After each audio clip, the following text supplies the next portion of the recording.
Let's go Mets. Let's go Mets. Let's go Mets.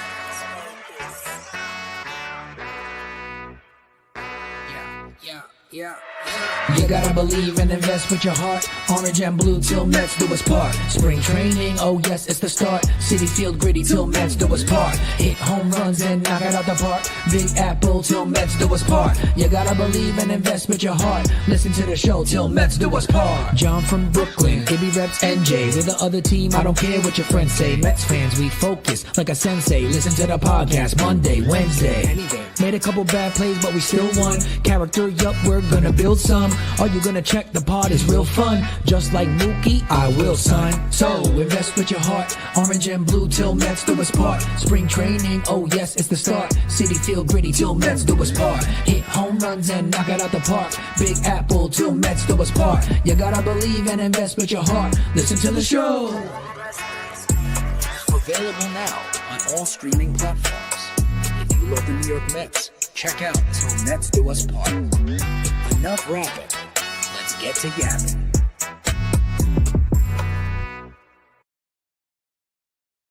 Yo, what's going on, everybody? Welcome into another episode of Til Mets Do Us Part, where we are live on YouTube. We are live on Twitter like we are each and every single week at 5:30 p.m. Eastern on Wednesday or thereabout, coming to you about 9 minutes late here today. And that's become the trend. But you know what? It is what it is, because we are here for an hour and a half, sometimes an hour and 45 and 2 hours, having the conversation, doing what we love to do, which is talking New York Mets, especially here in the offseason. A lot of stuff going on, a lot of conversations to be had, plus your questions, your comments, your concerns. We will get to it all. John Saponaro out in Burbank, California, and that means my co-host, Matt Ibanez, holding things down back in New Jersey.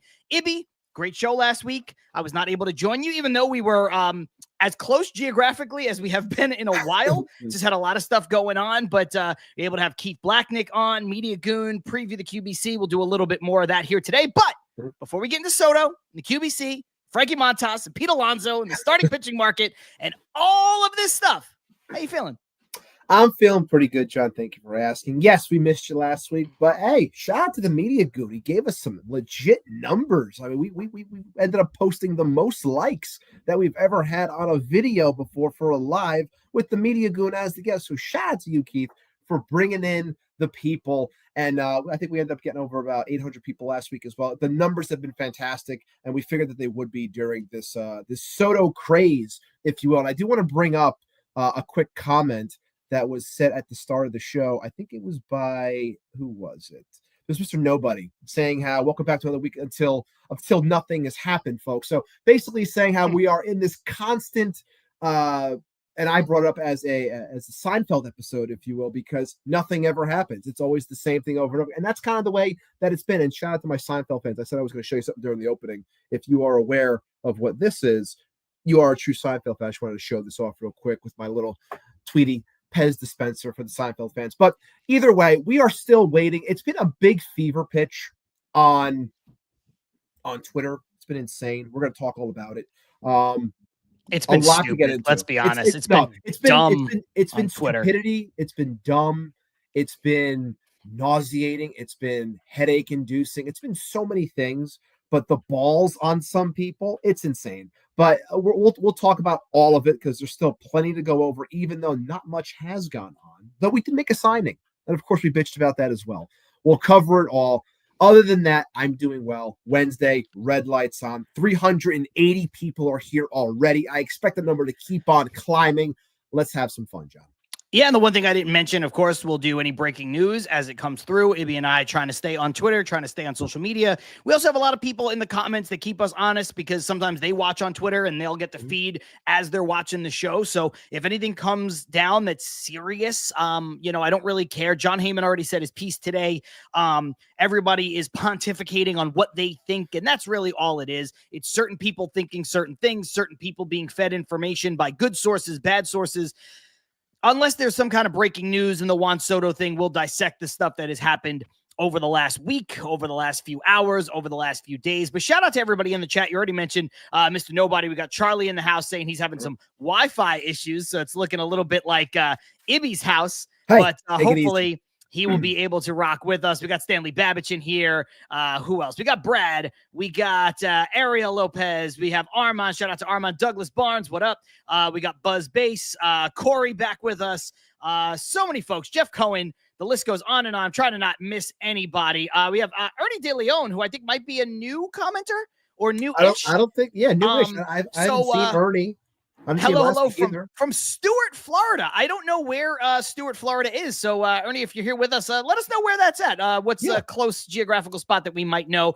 John Rossi in the house, Rosie, Shay. Again, I don't want to miss anybody, but I also can't do a roll call for every single person. But that being said, Ibby, look, there's a lot of places we can start. Yeah. My gut is let's start with the real stuff, right? Like, let's start with the Frankie Montas stuff. Yeah, let's do that. So, because look, I want Juan Soto. You want Juan Soto. I've wanted Juan Soto for 2.5 years. You've wanted Juan Soto for 2.5 years. We've had this date circled on the calendar as far as this offseason is concerned. We didn't know he was going to go to the Yankees when he went to the Yankees. We didn't know he was going to go to the Padres when he went to the Padres. I said at that time, you trade anybody that you have to get Juan Soto. I don't care. Francisco Alvarez, whoever it is, you trade him, you get Juan Soto. The Mets did not pull the trigger on either one of those instances. They waited till free agency, and now they are as in the mix as anybody could hope to be. Will they get him? I'm optimistic. I'm not necessarily certain. I think they've got a good chance. We can talk about that in a little bit, but it seems like I want to just put this portion to bed before we talk about Montas. Yeah. I do not care if he signs with the Red Sox in 3 weeks. I don't care if he signs with the Mets in 3 weeks. I don't care if he signs wherever in 3 weeks. It is not going to give any of these people who have taken advantage of the platform of Twitter, it is not going to give them right, because these folks have not said, oh, I'm hearing it's close. They have said that. They have said, I'm hearing it's imminent. I'm hearing it's done. I'm hearing it happened 2 weeks ago, but, it's a state secret and we have to keep it under wraps. I'm hearing that after they saw my tweet, the Red Sox are doing this and having emergency meetings. So wherever he winds up going, and I hope it's to our New York Mets, I just want to say, none of these folks who have been talking about it for a week, 2 weeks, and 3 weeks, they can't be like, see, I told you, because they said it was done then. So you're taking advantage of the algorithm. You're taking advantage of trying to just drum up clicks, drum up eyes. And look, that's the name of the game. We understand how it works. We have a podcast. We have a Twitter following. We have an Instagram following. We have YouTube subscribers. But we don't lie to you. If we think we have something, we'll tell you. If we don't have something, we're not going to pretend like we do. And that's the shit that drives me nuts. So I know everybody says wait for Passan, wait for Will Salmon, even wait for the Rosenthals, the Heymans, the people are connected. Hell, even Andy Martino is connected to the team. Don't trust the guy who's some dude here, some dude over there, this guy who thinks he knows. Because honestly, there's no punishment for these people. But you're breaking the social contract of social media. Like, that's not what this thing is for. And it's honestly, it brings out the worst in people. And I just wanted to say that I think that is absolute bullshit. And it is unfair to all of those people who, are waiting with bated breath. And before I pass it to you, like, I understand this point from Douglas where, I just don't pay attention to the nonsense and the problem is solved. That's true. But we're all waiting. We're all anticipating. So you see something with Soto and you look and you're fuck, they got me. Like, I know it's bullshit, but they got me again, So I just, obviously there's a cautionary tale, but also it's just like, man, it feels dirty. It feels dirty to do that. It really does. And I was saying in the Mets content chat last night, and I think Jared Carabas put this out there as well. Like, it's never been like this ever before. It wasn't even like this with Ohtani. Like, the only thing we really had with Ohtani was like the whole plane watch. Like, that was the only thing. This has taken on an entirely different animal, and I do believe that this is the Scott Boras FU tour, where he's just going to put everybody on this ride because you were all like, you said I was washed, and now I'm going to get this guy the biggest contract ever. But to the people that are doing this stuff, we don't have to say the names. Believe me, there are more names out there than I can even remember. There's a couple that come to my mind right now. I'm not going to say the names because I don't need to, but I'm looking at the one, and you all know who I'm talking about because it's where all this started when it came to Boston and things like that. But two tweets that I will say, and one of them is he brings up his podcast. Now, mind you, he put out a podcast episode talking about Soto and Boston a couple days ago. It was only 20 minutes, and then he posts today his numbers for 2024 in terms of gains. Plus 500,000% for listeners, plus 500% when it comes to listeners, plus 459% when it comes to streams, plus 182% in terms of followers. So I guarantee you, now look, people have growth. It's good. Growth is good when it comes to the podcast realm. If you have, 10 followers, you have 100, like whatever it is, that in itself is success.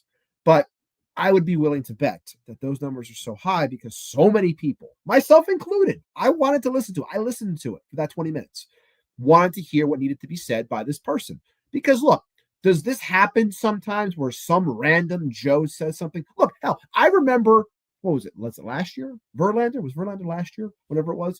I remember I came on here 2 years ago. And I said to you, I go, this random guy, Natty Sports on Twitter posted. I remember that. Yeah, this random ass thing about Verlander and the Mets, and I was like, "Where the hell is this coming from?" Because nobody, not a single person, mentioned Verlander and the Mets. And then less than 20 minutes later, Rosenthal came out with a thing about Verlander and the Mets. So I was like, "Look, there are times where these things can happen, but it just, like you said, it does feel dirty because you're trying to run and get." And chase clout and get attention. This guy was able to parlay 2,000 followers into almost 7,000 followers now. Look, was that the plan? Does he have sources? I don't know. We will find out. But like you said, it's going to be very hard for this person to get legitimate credit unless that credit is passed down to him by someone of actual merit, that being a Rosenthal, a Passan, or what have you. And I don't know if that's going to happen because they both shot it down relatively quickly. Even people within the Boston space have shot it down. Now, I don't know if people know the story when it comes to Chris Cotillo, who was this similar person years ago. I'll never forget this kid at the time. He was so young. He was trying to get into the space and he was trying to break a story and he scooped Ken Rosenthal. Rosenthal called him out at the time. It was an entire thing. They were like, no one's going to believe this. Now he's busted his ass and worked, and I follow him to this date. He's busted his ass and he's become one of the top guys when it comes to Boston coverage. It's a great follow if you like baseball and you want to know news. Good guy to follow, Chris Cotillo. But at the time, he was a nobody. So it takes time to do this. But when this kid took it upon himself to call out Passan, to call out everyone else and say that they were garbage, respect me, this and that. It's like, if you're trying to get within a space, you doing that as your foot in the door, it's not going to work. Do you any favors? No. Not at all. You're not being this renegade of someone. Like, no, you're just being an asshole. That's what you're being. Well, it's funny because I think what opens the door for it is that in the new media age, and I know this is a joke from GSD saying a flight attendant or an OnlyFans woman will have it on X before the media. You're right, Ibby. We have seen this happen before. In the new media age, in the social media age, people you do not expect, whether they are connected to the sport directly, tangentially, used to be a player, some kind of way, they've broken news before. And that's what I think makes this so seedy, is because people are taking advantage of the fact that this has happened. I'll never forget AMC about a decade ago did like the 100 scariest movie moments in the history of cinema to that point. And it was everything. It was mostly horror movies, obviously, but there was stuff that wasn't even necessarily horror movies. It was stuff that was just scary in films, whether they were thrillers or whatever it was. And the number one scariest movie moment was the opening scene of Jaws. Now, Jaws is a great movie. I have framed artwork of Jaws. It's one of my favorite movies. I have a shark tattoo. I don't know if you can see it, whatever. I love Jaws. I don't necessarily think like Hooper. Yeah, thank you. I don't think that 40 years later, it's necessarily the scariest movie I've ever seen. So Right. I was like, that's a curious choice. But everybody, all these talking heads, actors, directors, people in the horror space, all this stuff, people were like, you know why it's the scariest movie moment? Because it's not like people have never gotten attacked by sharks before. Mhm. And it's like, yeah, that's the realest thing on this list of all the things. So it's almost like, it's not like no one who people didn't know about has never broken news on social media before. Right. And so they're exploiting this tiny little space. And I think that's what does the entire industry a disservice, because not only is it setting back legitimate old school journalism, the whole get it right, not necessarily get it first, but it's also setting back people who are actively trying to use social media and use their platform to break through in this space legitimately, finding a new avenue, the way that 50 Cent blew up in music off of mixtapes. He was really the first guy to do that. Somebody's trying to do that. People are trying to do that via social media. Dane Cook blew up as a comic because of MySpace. Rob Delaney blew up as a comic because of Twitter. Like, there are people that make their way through because of this stuff. And what's shitty is that these people are just trying to be the next one without doing any of the work. And you nailed it when you said, how you've got these people out here like dragging Jeff Passan, saying respect me. Yeah, right. And look, everybody knows how outspoken I am. Everybody knows I'm not afraid to drag somebody if I have to. I drag WFAN and I have a podcast. Maybe that's not a great idea. Right now, I don't necessarily want to work for WFAN, but as far as a platform goes, maybe that's not the right thing to do. But I drag them when they deserve to be dragged. I give them credit when they deserve credit. Now, it's few and far between, but I have and I will give these individuals credit. You can't just go and, like, with a blindfold on, just shoot into the middle distance, and fire off a couple rounds, because that's what he's doing to Jeff Passan. Like, Jeff Passan gets he didn't get anything wrong with this yet. He's not saying, hey, Jeff, you know what? You missed this. I had it right the whole time. No, that hasn't happened yet. Yeah. So you can't be out there saying, like, Roman Reigns, acknowledge me. Like, dude, what have you done? You haven't done a thing. Yeah. So, I just think it does the whole industry a disservice. It does the old school media a disservice. It does the new school media a disservice. By some extension, it honestly does us a disservice. And people like us who are out here trying to create, good content, trying to have active spaces for people. We've got nearly 800 people in here right now. We haven't even been on that long. We appreciate all you guys. We're going to get into the comments, but like, that's what this is. And I don't know, it just rubs me the wrong way. I know what Douglas said before, and it's 100% true. And he's kind of saying it now again, which is people need to be responsible for the information they let in. That's true. You have to kind of sift through yourself and have a little bit of responsibility there.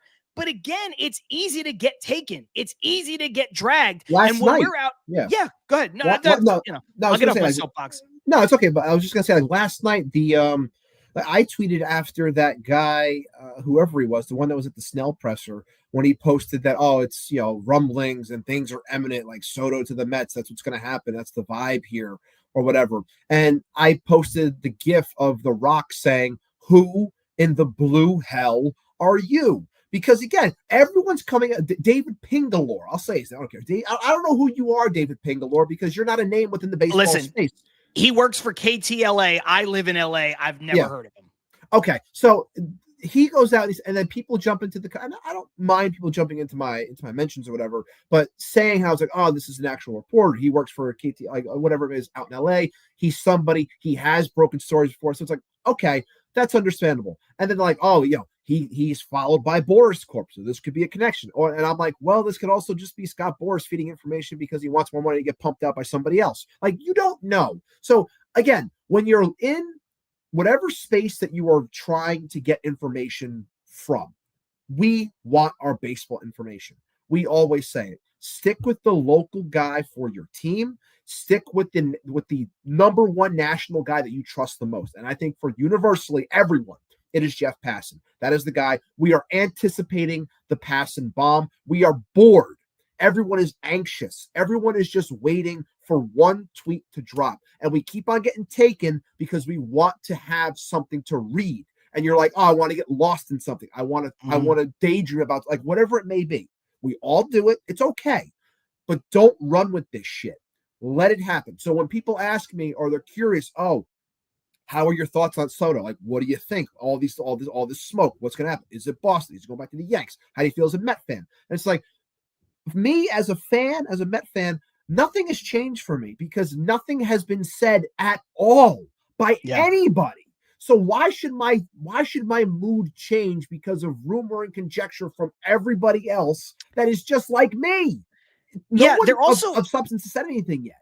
There also hasn't even been, and you take this with a grain of salt too, there has not been the Mets are out tweet from anybody. Not at all. So all it's been is, I think it's leaning this guy. I think it's leaning that team. I think it's leading this team. I think it's leading that team. And it's like, okay, I could say that too. Like, you and I don't have these kinds of sources, but I could say, and I have said, I said it on Subway to Shea on Sunday. Shout out to Aunt Rivera. I've said it on this show before. I think it's leaning Mets. And I've already said why. Steve Cohen has more money than anybody else to spend. The Mets have so much money coming off the books. The Mets can do so much. I said from a team building perspective, I don't even think it makes sense for the Yankees to re-sign Juan Soto. The only reason why they have to do it is because, one, it's Juan Soto, and two, they don't want him to go to the Mets or go to the Red Sox and deal with the fallout that would happen from there and just the back pages, aside from the fact that he's a 26-year-old player on a Hall of Fame trajectory. But that's just my gut. But I could say that and say, oh, advantage Mets, because I'm reading the tea leaves. But that's what all these people are doing. That's all they're doing. Let's jump into the comments real quick. Let's do it. Yeah. Ernie letting us know Stuart, Florida is close to St. Lucie, where the Mets play their spring training games. Okay, that's awesome. Thank you for joining us. Yeah, absolutely. I've been out to St. Lucie. A lot of fun. Maybe I'll go this year again. We'll see.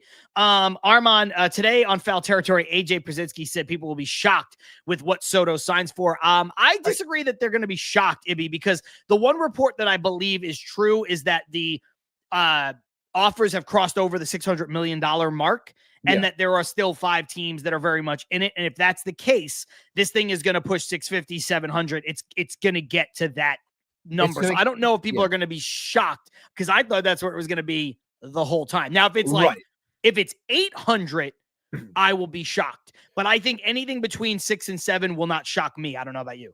No, it's not going to shock me, because when we first started this talk, before the season even ended, when Soto chatter was really starting to happen, I had said that I thought he was going to be in like the mid 5s. That's where I was on a 13-year deal. But math has changed. Situation has changed. His playoffs have changed the entire thing, and how people are obviously viewing him. And it's an unheard of situation. So, I'm not going to be shocked, or I'm not shocked that report comes out saying it's over 6, because I'll bring it up again. I brought it up with Keith last week.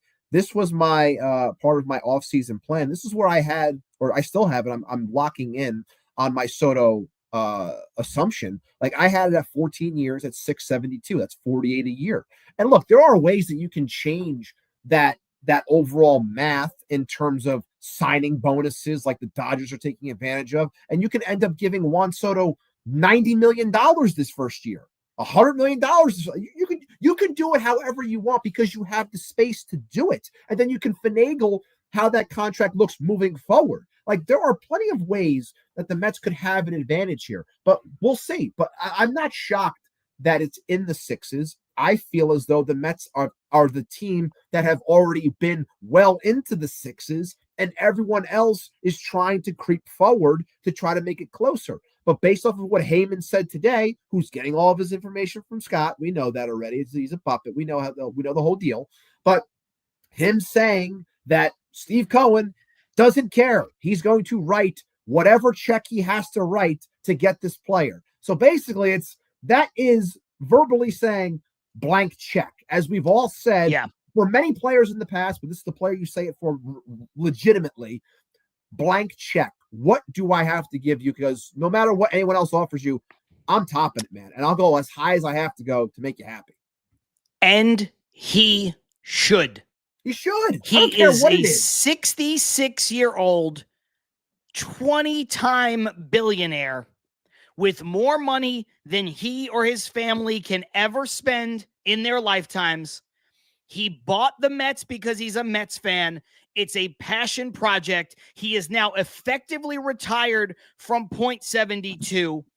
Deals like this for players like this do not come around all the time. They don't always reset the market like this. I know we just had one with Ohtani, but it's different.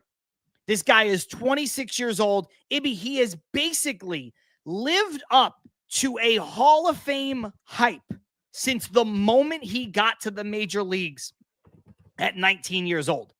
And he has gotten better. He turned down $440 million. I'm going to say that one more time. $440 million. He turned it down as a 23-year-old kid. And in those 3 years, he has gotten better. You spend any dollar amount. Sometimes there is no upper limit. The Mets don't need to worry about the luxury tax. The Mets don't need to worry about payroll over the life of the contract because of the money coming off the books and the contracts they have committed. The Mets don't have to worry about the payroll in the immediate term because of the money they have coming off the books. And again, Steve Cohen has so much money, it would make your head spin. So who cares? He should be spending it. He absolutely should be writing a blank check to this player at this time for this team. You guys are watching live. Til Mets Do Us Part, brought to you courtesy of the Brella Sports Network. John Saponaro, Matt Ibanez, live on YouTube, live on Twitter or X or whatever the hell you want to call it. If you're watching us on Twitter, retweet, follow us at Til Mets Do Us Part. We're also on Blue Sky now. You can find us at Til Mets Do Us Part. Blue Sky app.social, whatever their handle is. If you just search the show, you'll find us there. We're also on Instagram at Til Mets Do Us Part, also on TikTok at Til Mets Do Us Part. But the best way to become a full-fledged participant in the show is on YouTube. And we're getting close, Ibby. We got a lot of subscribers, getting close to that 1,000 mark. When we hit 1,000 subscribers, so if you're not subscribed yet, you want to listen to this, we are giving away what Ibby is holding in his hand, which is an Edwin Diaz autographed baseball, and that is the certificate of authenticity. I promise you that is not Ibby's signature. I have seen Ibby's handwriting, and it doesn't look like that. So anyway, just wanted to throw that out there with about 850, 860 people watching. Look, we've gained, real quick, with everyone here, if you're not on the YouTube side, obviously head on over to the YouTube side, sub the channel. It allows you then to hop into the conversation and join us in the chat. There's a poll going on over there. Talk about Frankie Montas. Are you yay or nay when it comes to Frankie Montas? Put in your vote on that. We want to talk about that in a moment. But again, we've gained 25 subs over last week's episode with the Media Goon, Keith Blacknick. So far this episode, we've gained about 6 new subs. So we're inching close. We're at 944. We want to hit 1,000. I want to get there before. Hey, if we can get there before the month is up, that'd be fantastic. If we can get there before Soto signs, that'd be fantastic. So we're almost there. Like I said, 944. If you haven't already, sub the channel because that is your ticket essentially into the chat. And then you're able to join, put your conversations however you want. We'll do our best to get in there to make sure that you are heard and noticed. And of course, if any new names do pop up, we always make sure to shout you out because we love new people joining us every single Wednesday. And I'm just saying, when you talk about the timing of the subscribers and the giveaway, an autographed Edwin Diaz baseball would make a very nice holiday gift for you from us, or for you to give away to somebody that you love. That's fine. You know, I understand if you're watching us and you listen to us and you subscribe, you're probably a Mets fan yourself. You might want to keep it. That's fine. Our gift to you. But you know what? Nothing that says you can't re-gift it. If you want to give it to your son or your daughter, if you want to give it to your brother or your sister or the biggest Mets fan in your life that's even bigger than you, but they don't, get involved with podcasts and live streams, that's something you can do too. So, just keep that in mind. That's all I'm saying. That's all I'm saying. Let's jump back into the comments here. A lot of good ones. When you were talking about the guy from KTLA, Mr. Nobody said, the guy who doesn't know what eminent means. Yeah, really. Like, what the hell are we doing here? You're saying eminent, like that shit better happen like in a couple hours. I'll give you like a day maybe because it's a big legit contract and there's a lot of stuff that has to be worked out. Physicals, opt-outs, opt-ins, all this stuff. Still, he made it seem as though that like the smoke was there, like we were about to find out. And that's what sent Twitter into a fever pitch of thinking that something was going to happen. And I'm sitting there and it's getting to like almost midnight at that point. I'm like, is this going to be another Correa situation? Is this going to break at 3:00 in the morning? Is my phone going to blow up in my ear again? I'm going to feel the heat from my phone from everyone texting me. Like that's the way it was. That's the way this guy made it feel because everyone ran with it. But again, I know we're anxious and we're all waiting. We want to know whether he's with our team or not, but we have to just wait for the one guy. Wait for Passan. That's it. It's funny. We've been talking for over a half hour about this, and Odd Villain sums it up very eloquently in 4 simple words. Nobody knows Jack yet. And I think that's true. Nobody does. I think that's true. And to that end, Rosie's saying Heyman said that he thinks all 5 teams still have a chance. I think that's true. Of course he does. But I do think that's true with a couple caveats, Ibby. I think it's I think it's a 3-team race right now. I think it's the Mets, the Yankees, and Boston with the highest opportunity. I think that despite the fact that Toronto has so much money, Rogers Group and everything, they've got a ton of money.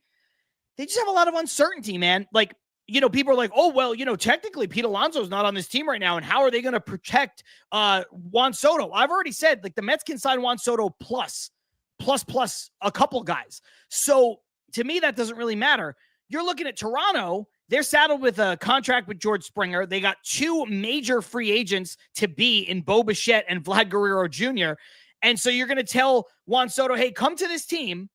And, we don't have a great track record of keeping guys, but we're going to start now. We're going to do it. And we got you, so I don't think that that's super realistic. And despite the fact that you can never count out the Dodgers, I don't think that the Dodgers are a realistic option. In the last 2 years, they have signed just like $1 billion in deferrals, $2 billion in contracts. Like, I just don't see it being the Dodgers. I really don't. So I think, I think all 5 teams are still in. For baseball.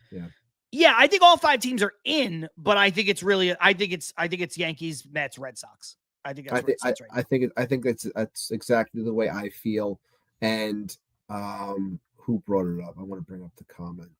It's somewhere in here, but somebody had mentioned that they feel as though, here we go. Ray coming in. If you're a first timer, Ray, welcome to the show. Welcome to the chat. My gut says Boston for less cash. Look, if there's anything I will say about Boston, if they really want to put their money where their mouth is, they truly can. Will John Henry do that? I have my skepticism, just like I've had my skepticism when it comes to Hal Steinbrenner, when it comes to paying up legitimate big-time money for a player. I don't know if he has the balls to do it. I don't know if he has the stomach to do it. And should the Red Sox do it? Absolutely. Do the Red Sox have a lot more holes or similar holes that the Mets do as well? Sure they do. They have a lot of holes in that pitching. Okay, a lot of question marks, a lot of good youth, okay, unproven youth, but they have a nice farm system, but arms-wise, they're lacking too. So I don't want people thinking that, Boston is this automatic championship caliber team, because even with Juan Soto, I think the Red Sox are a little bit far off in comparison to where the Yanks were as an 82 and 80 team that Soto was able to help bring to the World Series. I don't know if just Juan Soto is going to be able to bring the Red Sox to a similar fate or even potentially winning it. Can definitely help them in the win column, but I don't know if he's going to be able to do that much lifting with how much work that they still need to do. But just in general, I think that, we're so worked up, and we continue to be worked up. And it's funny because we talk about all of this, and we've been talking about it for a month now almost. And, you talk about it on Ant's show, and I talked about it with Ant, and it's just like, I need it to end, man. I love it, because it's helping us with growth and everyone's excited and people want to talk about it. But I just needed to fucking end. I really needed to just stop because I'm tired of looking at my phone. I'm tired of refreshing. But hopefully in due time we will get there. Hopefully we can break it to QBC. That'd be great. Look, you know what? The part that bothers me about that comment from Ray, not bothers me, the part I disagree with is for less money. He's not taking less money to go to a place that he has not been to. He's not going to take less money to go to a place where, to Aaron's point, John Henry has been cheap the last few years. Now, look, you can't call John Henry cheap if he signs Juan Soto for $700 million. But they also traded Mookie Betts for a bag of baseballs because they didn't want to give him $300 million. And to your point, Ibby, and this is the point I keep making about the Mets can sign Soto and Alonso. And I don't want them to necessarily do this, but the Mets could sign Soto, Alonso, and Willy Adames if they want to and put Willy Adames at second. They could. Now, any team could do that because there's no salary cap. But the Mets have the money off the books. The Mets have the money in the owner's pocket, and the owner has a wherewithal to do it. They could do it. I don't understand how, to your point, how Juan Soto, he's going to make any team he goes to better. I don't think he makes the Red Sox that much better. If that's the case, just go back to the Yankees because he's got Aaron Judge in the lineup with him. So I just don't see it from that perspective. I also, with respect to Ray, I disagree with this saying he's not a generational player. Ken Griffey Jr. was. Certainly Ken Griffey Jr. is a generational player, and Ken Griffey Jr. was a better all-around player than Juan Soto because of the defense at a premier position. But if you look at Juan Soto as a hitter, he is a generational talent as a hitter. The mixture of batting average, power, and his ability to recognize pitches outside of the strike zone and get on base is up there with some of the best players who have ever lived. And he has been that good since he was 19, and he's only 26. That is the definition of a generational player. If you want to split hairs, Ibby, I will say generational hitter, sure, but still, that matters. He's certainly generational. To a point that we made on this show multiple times, Ray, and this isn't like we're not trying to pick you out, but just to hammer home a point as well. Matthew Brownstein, who I like to quote, and I have some stuff from him today that I'm going to use in terms of stats because he always puts out fantastic stuff. If you're a Met fan, make sure you're following Matthew Brownstein on Twitter. He always puts out good things. He put something out earlier in the day that goes along with this discussion, and it's according to StatHead. There have been 13 seasons in MLB history where a hitter in his age 25 or younger season posted 50-plus extra base hits and 125-plus walks. Juan Soto owns 4 of those 13 seasons. The only other hitter with multiple such seasons is Ted Williams with 2. And we've comped Ted Williams and Juan Soto on this show before. He's an unbelievable hitter. I don't care about the defense. I don't care about the price tag. If it gets to a point, to Armand's comment before about Pierzynski saying people are going to be amazed by what this contract is, would it shock me if the Mets jumped into this entire deferral party that the Dodgers are doing and they say, hey, Juan, we're going to give you $800 million and we're going to defer X amount of money. But you're going to end up making real day value of $600 million.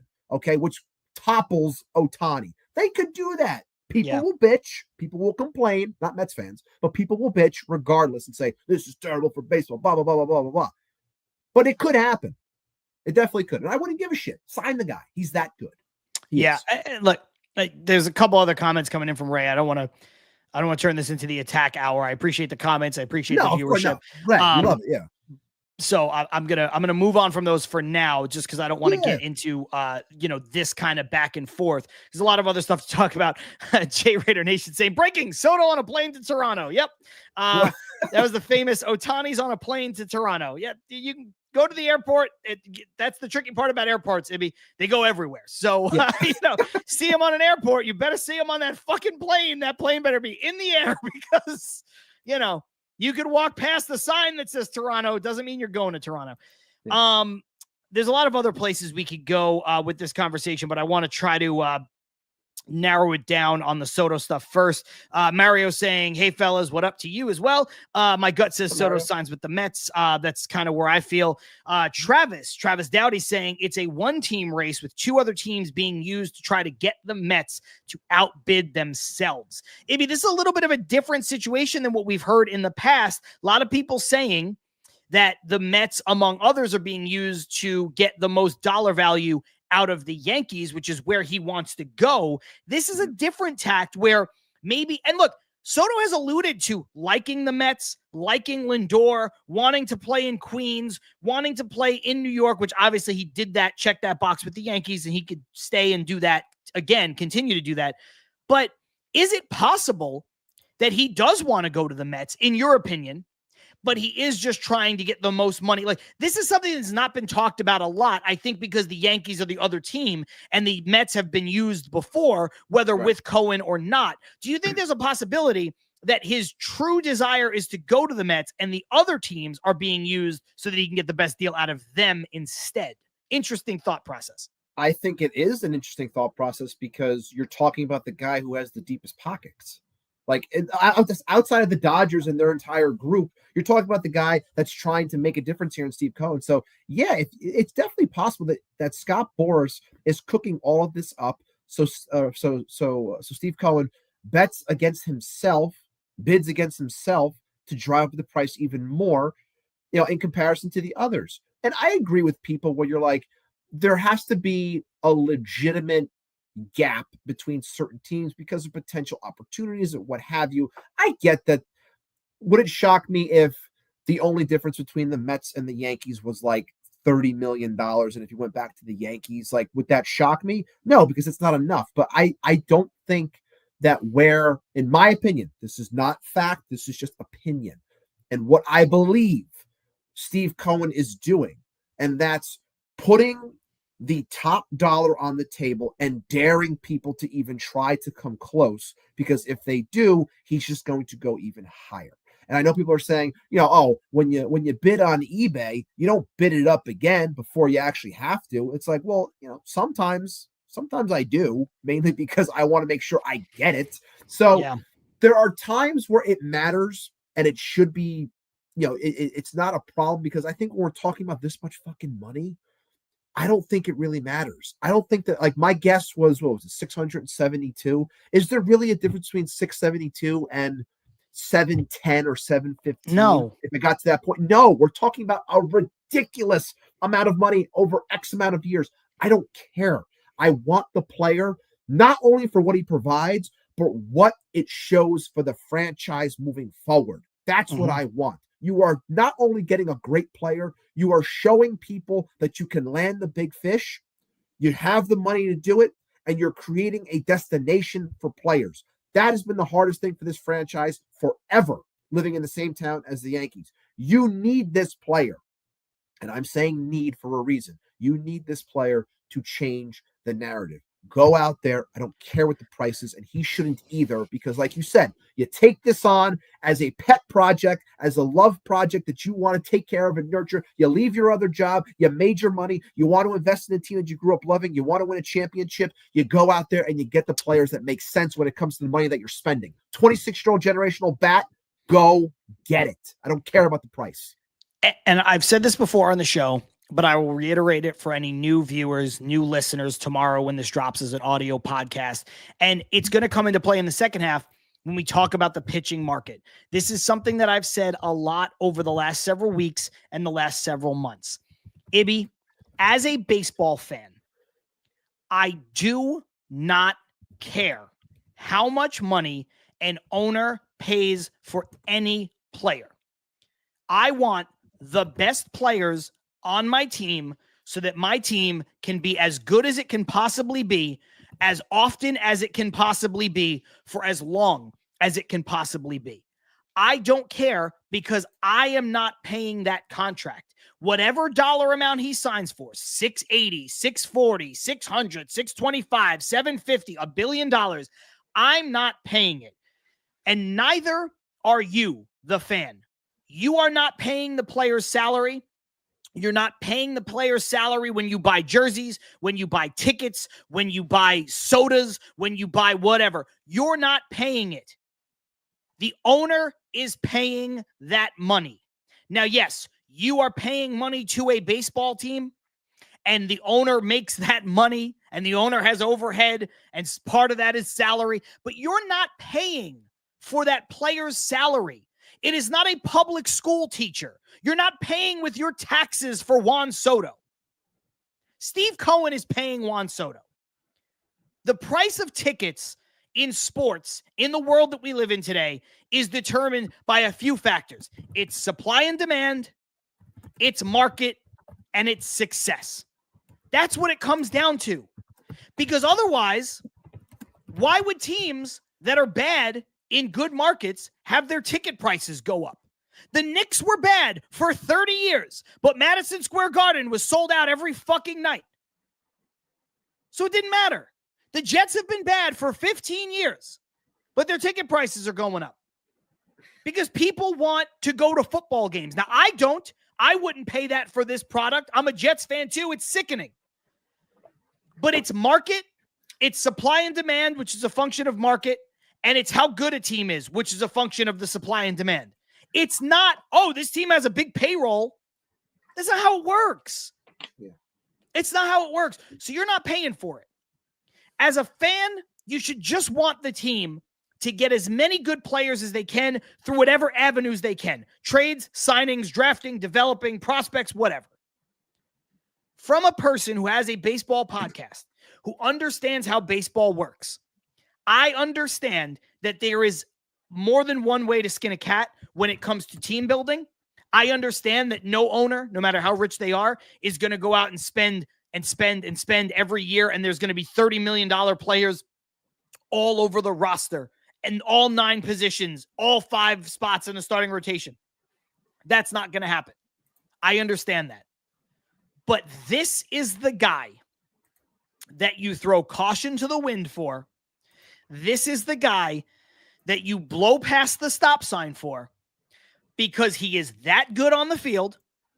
He is that young. So it's worthwhile as far as an investment goes. And to your point, Ibby, if you are the Mets, if you are Steve Cohen, the one thing you've not been able to do to this point is prove that you can outbid somebody and land the biggest player that you want. They got a little bit played with Yamamoto. Mm-hmm. Maybe they got a little bit played, kind of, sort of, not really with Ohtani is a different situation. Yeah. Other players have taken other deals elsewhere. Get this guy, prove that you can, and then, like you said, in the process, you take him away from the Yankees, you take the headlines away from the Yankees, you change the tenor of your team in terms of national perspective and international perspective, and you also change the tenor of your team with regards to other players wanting to come here. I think they've done a good job of getting closer to that. Steve Cohen buying the team, obviously, was a leap. Francisco Lindor getting traded for, getting extended, becoming the face of the Mets was a leap. Getting David Stearns was a leap. Juan Soto is the finishing piece. And under the Wilpons, we watched the Mets never, even before Bernie Madoff scandal broke, when the Mets were always 3rd, 4th, 5th in payroll. Ibby, what were they never? They were never number 1 in payroll because they would never go the extra distance. Go get Manny Ramirez. He's right there. No, we can't go get him. Go get Vladimir Guerrero. He's right there. No. We can't go get him. We're worried about his back. Go get Alex Rodriguez. He wants to play for the Mets. No, we're too worried. It's too much. They never went the extra mile. They never finished the puzzle. You got the piece. Finish the fucking puzzle. It's right in front of you. I think we should go into break on that one. I think we All right, should. let's go into break then. Let's go to the break.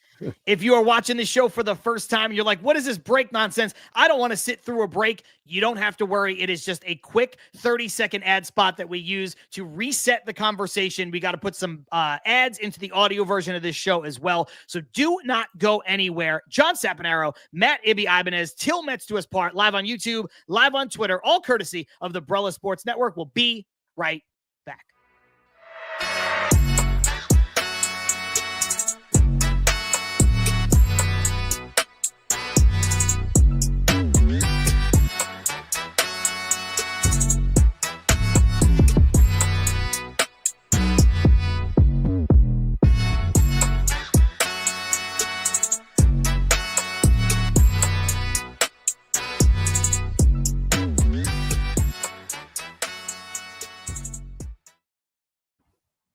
Yo, just like that, we are back with Til Mets Do Us Part, live on YouTube, live on Twitter, courtesy of the Brella Sports Network. There's a lot of you watching, just under 1,000 eyes on us right now, and we appreciate each and every single one of you. Comments coming in fast and furiously. We're going to get back to some of them. A lot of them we've had starred. They're just a little tangential to what we were talking about, or other parts of the conversation that we'll get into here in the second half as we turn the page for now on the Juan Soto situation. But keep in mind, while you're watching us live, if you subscribe to the channel on YouTube, we turn your notifications on. You will never miss the opportunity to know when we are going live. And that's especially important this time of year because, yes, we do this show Wednesdays, 5:30 Eastern. That is our standard time. However, if news breaks, something big, Juan Soto, we're going to talk about it. We are going to figure out a way to make Ibby's schedule and my schedule work and do a show about it. And if you want to be in the know, turn the notifications on. You'll get an alert. Hey, they're going to go live in 2 hours, 1 hour, a half hour, whatever it might be. Thumbnails are ready. Super important.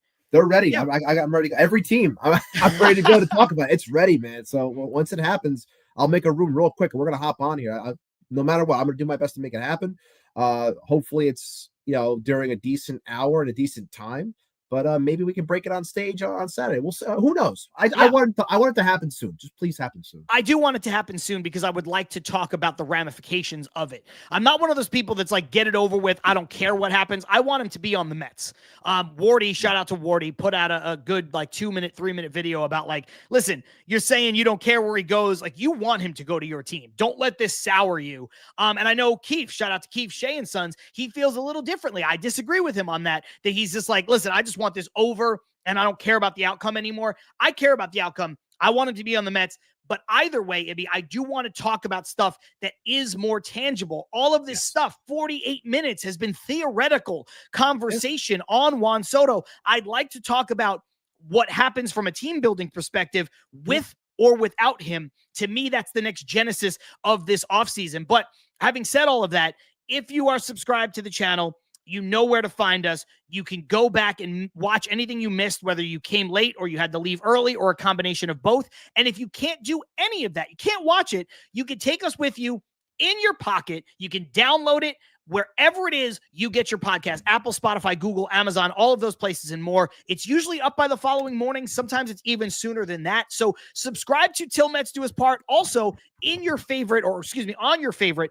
podcast platform to make sure that you never, ever, ever miss a moment, especially here in the offseason where I want to say things happen fast and furious, Ibby, but we know in the baseball offseason, things do not happen fastly or furiously, quickly or furiously. Before we get back into the conversation, let's do a quick word about independent safes. And I apologize to my buddies over at Independent Safes because I forgot to read last week because I was having such a good back and forth with the media good himself. But Independent Safes are protecting homes and businesses with secure residential commercial safes, fireproof peace of mind in every corner.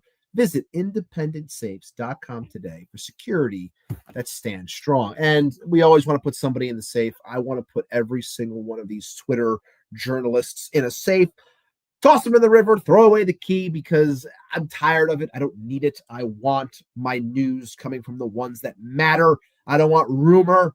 I want the done deal. I want who's going to break it for me. Is it going to be Heyman? Is it going to be Passan? Is it going to be Rosenthal? Give me somebody with some credibility. Nobody, or none of these nobodies. I'm tired of the nonsense. I'm not going to say the names because they're not needed. Everyone's playing as though that they are the one who holds the key. I'm the one who holds the key to the independent safe that I'm going to put you in and throw away the key. Okay. That being said, independent safes, $99. Anything over, everything is anything over $99. You get the free shipping. Tell them Til Mets sent you. They'll take care of you. We're going to wrap up the Soto conversation with a couple of comments that I wanted to get to, and kind of just have that be the segue. This is a good one from Travis Dowdy saying, Boris isn't playing the Mets because he knows how valuable Steve Cohen is to him. I think in the past, Boris played the Mets a bit because he used to toy with the Wilpons. He used to needle the Wilpons. He used to fuck with the Wilpons. Somebody said this a while ago when Steve Cohen was the owner, took over as owner, but Ibby, this is a true fact. He needs Cohen. You can't make Cohen angry. Now look, all's fair in love and war when it comes to negotiations. I'm not saying he's not doing the dance, but he's not out here trying to fuck over Steve Cohen. I can guarantee you that. Douglas Barnes articulating this quite well. The richest owner in baseball needs to win this money war. I agree with that. I agree with that. 1,000%.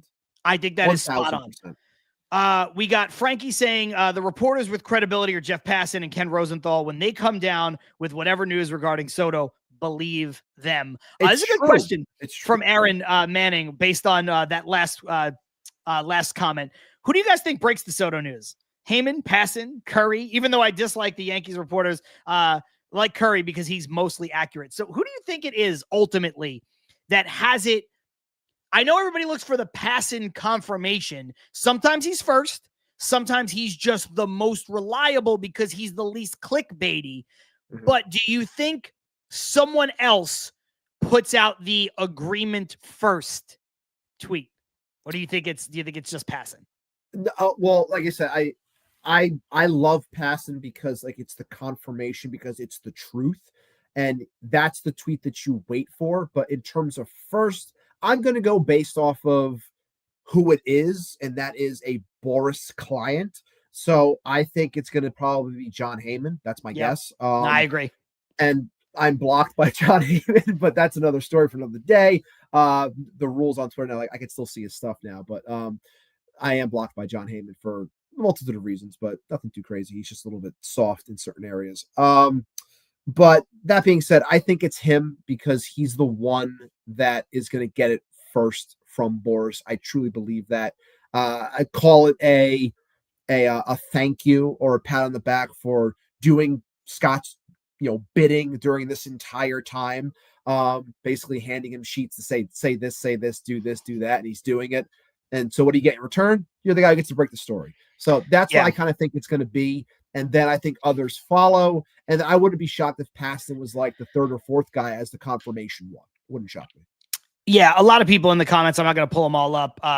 Carson, Charlie, Carlos Ortiz, Odd Villain, they're all agreeing with you. And I agree with you. I think because you're talking about Heyman being a Boris guy, and because you're talking about the likelihood of it being one of the two New York teams, and even if it's not, the two New York teams being so inherently involved in the process right down to the end, it is going to be John Heyman. I would be shocked if it is anybody else.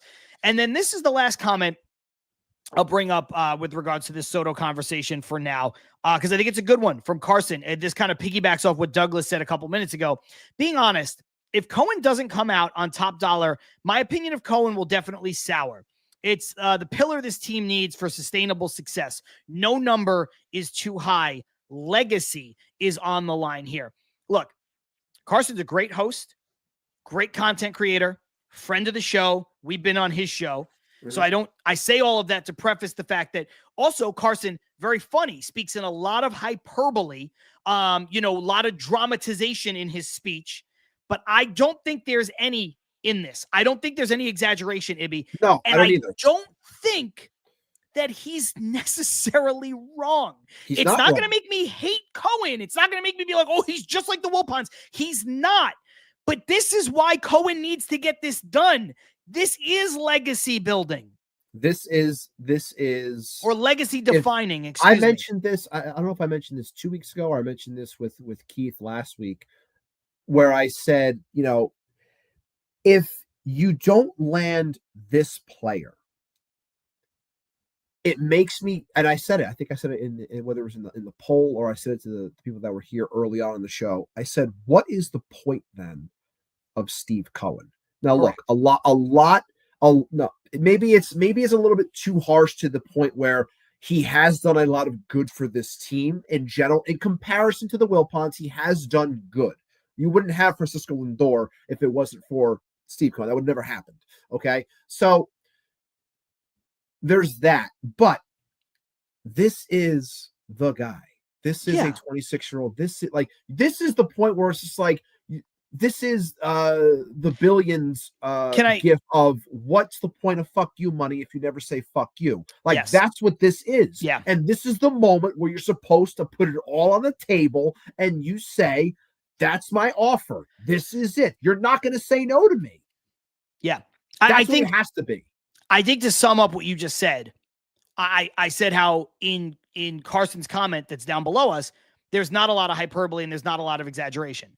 In your statement of, if you can't get this player, what's the point of Steve Cohen? There is some hyperbole and some exaggeration. Of course, we have Lindor. Of course, we have a better payroll. We have a better stadium experience. It looks like, the casino, and whether you like or hate the casino idea, what it could do for the surrounding area around Citi Field and the development of that area, getting rid of some of the chop shops and stuff, like that would be a benefit to the Mets long term. Like, so it's not literally what's the point of Steve Cohen, but you're right, Ibby. Right owner, right time, right player, get him. Otherwise, what are we doing? This is the shape-shifting moment. So when Carson says legacy, he's 100% right. That's what this is. This is the one you do not get a I know people think it's like the normal thing because you had Ohtani the 1 year. Now you have Soto. It's like, I'm sorry, guys. This doesn't happen in this sport. It doesn't happen where and people are going to say, oh, you got Vlad next year. It's a first baseman that I'm worried about his weight. I don't know about Vlad, okay? I like him as a ball player, but I have a lot of questions about Vlad. And I'm not putting him in the same category as Juan Soto or Shohei Ohtani. So it's different. Not. He's not. Absolutely not. The only thing he has in comparison to Soto is age. That's it. But it's not the same player. So you can't say, oh, you get the next guy. There might not be a next guy. No. You don't know when you're going to get the shot again. This is the moment. You have to win here. Because you gotta look at it like this, Ibby. You got the Angels. They've got their tail between their legs. They're going in all kinds of different directions. If Ohtani winds up not with the Angels, but with a different team, the Dodgers to start, he's never hitting free agency. The Dodgers are keeping him. If Manny Machado, who hit free agency at 26, was on this current Orioles team, he's probably not hitting free agency. They just changed their owner. They're going to spend money now. You look at some of these guys, they're not necessarily going to make it to you. We all thought Rafael Devers was going to hit free agency, and he's not even Juan Soto, but he didn't hit free agency. We all thought Jose Ramirez was going to hit free agency, and this is the Cleveland Guardians we're talking about. He didn't hit free agency. You don't know what's going to happen. So you're right. Not in perpetuity, but in the ownership of Steve Cohen, this opportunity may never come your way again. So do it now. Do it now. Get it done. This is a great comment. Odd Villain saying, bro, I'm from Corona. Please build that shit. Talking about the casino. Look, Ibby, this is not the, Mets development of Willets Point podcast, but I just will say this. I understand why people don't like the idea of a casino, because a casino and gambling and, maybe it brings with it some stuff that you don't want. But and the school being right there. I understand that. I do get that part of it. But I think for neighborhood building, I personally, and I don't live in the neighborhood anymore. Or I don't live in that. I've never lived in that neighborhood, but I don't live in New York City anymore. I would trade the stuff that comes maybe with a casino for building up the area around it, because I have been to other places where they've built an entire community around the stadium and it's better. It's better than what's going on right now in Queens. It's better than what's going on in the Bronx. It's better than what's going on at MetLife Stadium. Build it. I think you should build. I think you need to build that area, develop it. I don't know. I don't know if that's crazy. Shout out to Shay real quick, letting us know that Juan Soto meetings will take place into the weekend per Jeff Passan. So I trust it. Thank you, Shay. Bingo. MLB winter meetings begin Monday and says there will definitely be a decision before then. I'm telling you, QBC, anyone coming?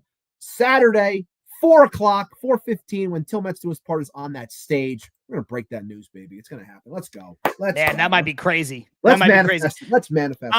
Speaking of which, because I don't want to save the QBC to the end and not get to it. Obviously, we still have to talk Frankie Montas and everything, but QBC, great event coming up on Saturday.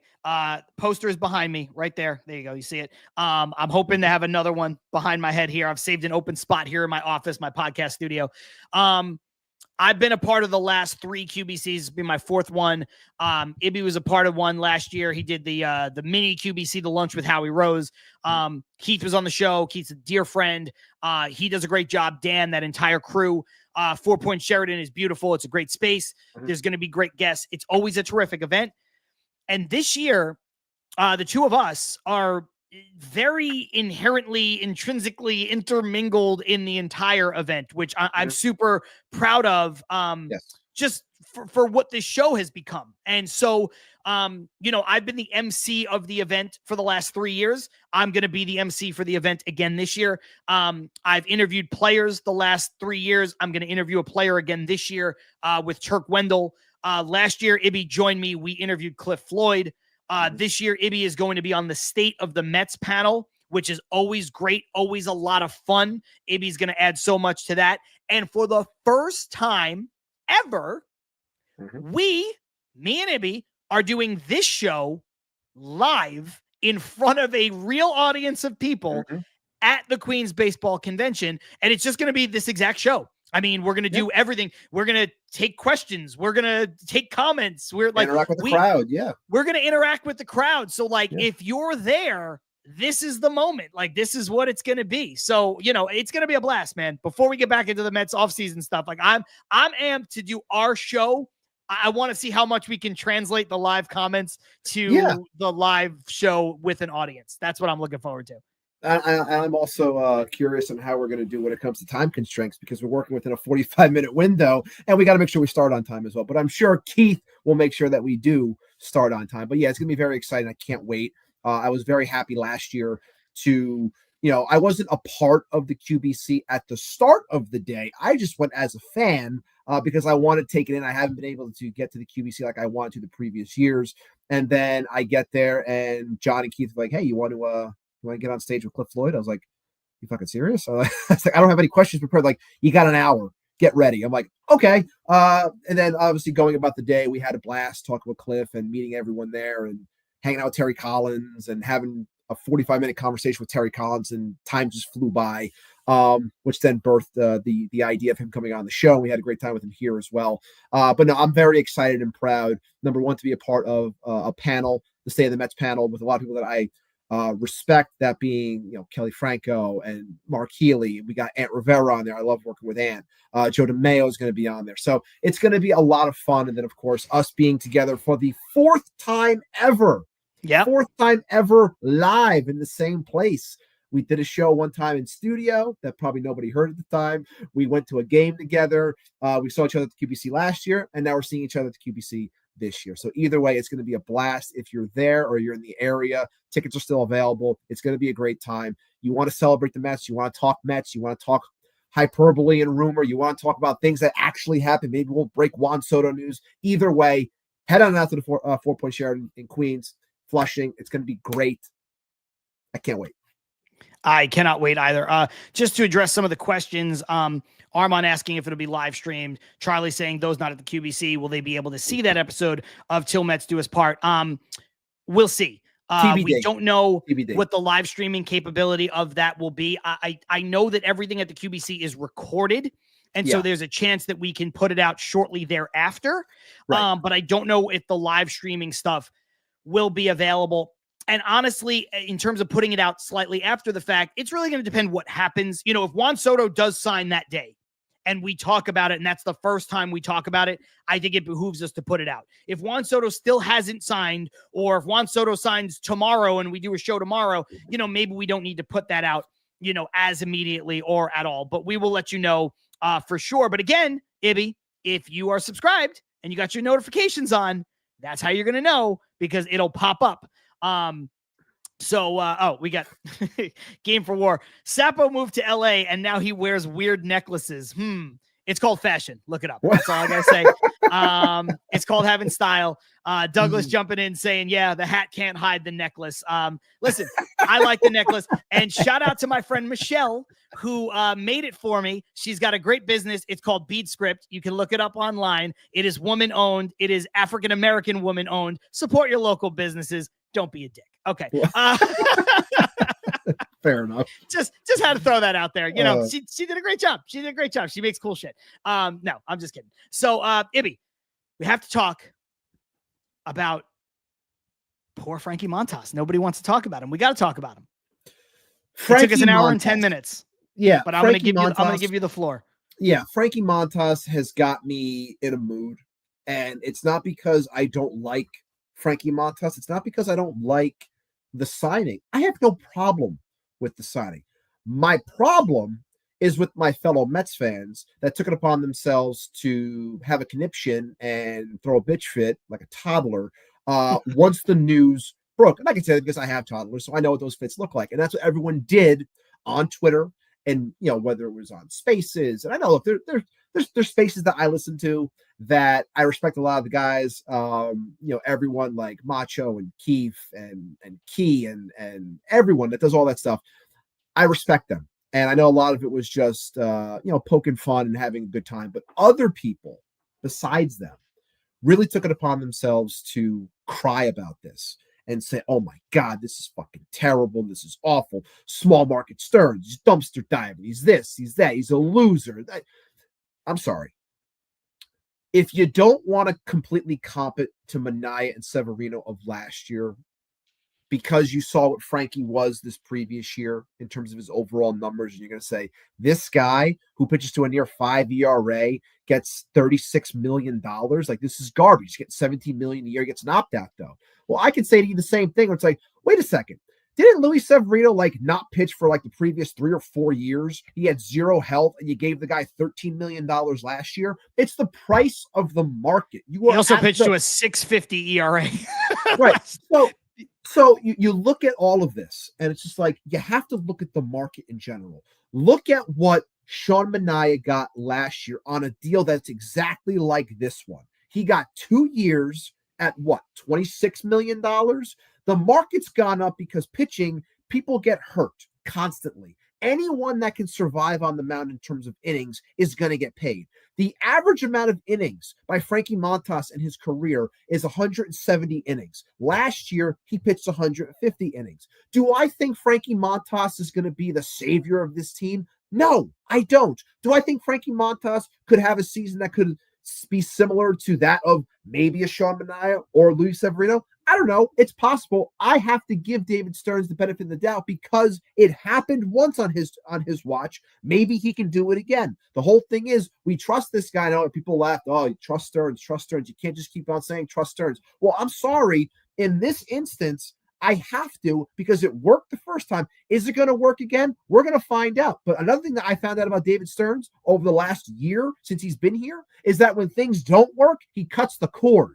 That's the one thing I like about him because he says, hey, I'll take the L. That's on me. It didn't work. Goodbye. Okay. Another thing, stats, looking at things. It works for some people if it fits their narratives. For others, it doesn't. If you try to bring up Frankie Montas stats, you're going to get people saying, you're shaking your ass for Frankie Montas. This guy doesn't deserve this much attention, blah, blah. I understand that. But I did make a video. Okay. Frankie Montas, the rotation piece. Again, he's just a piece of this rotation. He's not the end-all be-all. The offseason is not over. You look here. Frankie Montas, shout out to Matthew Brownstein as always. On 4 days rest, he had 8 games started last year. He pitched to an 8.29 ERA with a 1.9 whip, a 9.61 OPS against. On 5 days rest, he had a 22 game started, a 3.85 ERA, a 1.2 whip, and a 672 OPS against. A much different pitcher when he has 5+ days rest. And guess what? I would assume with Kodai Senga coming back healthy, they're going to try to implement back a 6-man rotation. So there's going to be more arms, giving him more of a chance to rest. Another stat that I have for you as well is in the second half of last year, when he left Cincinnati and he went to Milwaukee, the second half had the 8th ranked percentage in terms of strikeout for the second half. Now you can say, oh, you're nitpicking stats. Hey, I'm going off of the latest information that I have. He was 8th in the National League in terms of strikeout rate in the second half. These are things that I want to see because clearly David Stearns sees something as well. Jeremy Hefner, the whole pitching lab, they see something that maybe Milwaukee unlocked and we can take advantage of it. Are you pissed off at the money? Do I think Frankie Montas should be getting $17 million a year? Probably not. But guess what? That's the way of the market. Severino got 13 last year. This is a bump up now of what, $4 or $5 million. That's not unheard of, especially when you see so many injuries in baseball when it comes to pitchers. People that just survive on the mound and provide innings, they're going to get paid. Stop complaining. It's an arm that's a part of the rotation. It's just a piece. The season does not start tomorrow. If David Stearns says to me, hey, Frankie Montas is going to be your ace next year, I got a problem. Then I'll rip him apart and say, this is dog shit. This is not how it's supposed to be. But I expect Frankie Montas to be my 5th starter. That's what I expect. The guy in the back end that can save a bullpen on a given day because he can go out there and throw 6 or 7 innings. That's what Frankie Montas is. Stop complaining about him. Allow it to play out. Please, for the love of God. Well said. I don't have a lot to add, so I'll jump into the comments. Mr. Nobody said, I swear some people probably think he's getting $34 million a year, not $34 million spread over the 2 years. Oh, by the way, with an opt-out thrown in there, which makes it a really good deal because, look, it comes down to a 1-year deal. He's either going to execute on that and he's going to opt out, and then you can just decide what you want to do next. Or, you know, you hope it doesn't blow up. But if he has a mediocre year, well, then he's your 5th starter for another year after that. Ibby, you also mentioned the dollar amounts of Minaya and Severino last year and how things go up and where the pitching market is. Montas signed last year for like $16 million. So he's getting a $1 million a year raise, and he's just getting the opportunity to have a second year. That is not a ridiculous deal. I think Charlie's right. And I agree with you. It does come down to, I trust Stearns.